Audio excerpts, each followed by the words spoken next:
జాగ్రత్త. నీ యజమానికి శిరస్సు, యజమాని గౌరవించు ముందు. కనుక ప్రభు అడుగుతాడు, నీ యజమాని గౌరవించట్లేదే, నీ యజమాని తిక్కరిస్తున్నావే అని అడుగుతాడు. అప్పుడు ఏం జవాబు చెప్తామండి? కనుక మన యజమానికి మనం లోబడాలి, మా పరలోక తండ్రి యజమానికి మనం లోబడాలి. అప్పుడే నీ భక్తి అభివృద్ధికి వస్తుంది, అప్పుడే నీ వాక్యం బయటకు వస్తుంది. నువ్వు ఎవరికైనా మాట్లాడినప్పుడు, ప్రార్థన చేసినప్పుడు దేవుడు ఆశీర్వదిస్తాడు.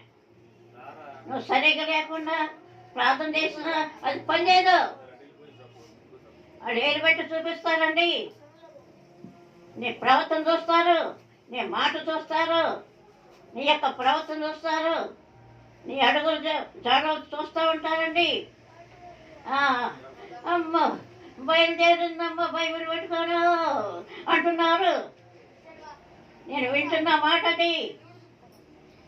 కనుక ప్రభుతో చెలగాటం కాదండి. ఆయన సృష్టికర్త, నీకు ఆత్మక భక్త, ఆయన మాటకు లోబడు, జీవించు.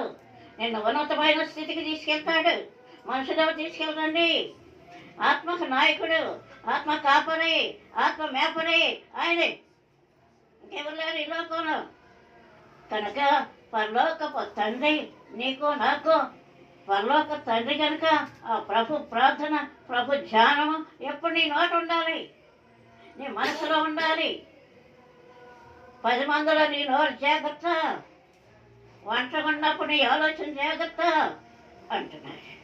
అలాంటి తండ్రి మనకున్నాడు కనుక మనం జాగ్రత్తగా ప్రభుని కలిగి ఉన్నప్పుడు నీ ప్రవర్తన చూస్తారు, నీ నడక చూస్తారు, నీ వేషభాషలు చూస్తారు, నీ వస్త్రధారణ చూస్తారండి.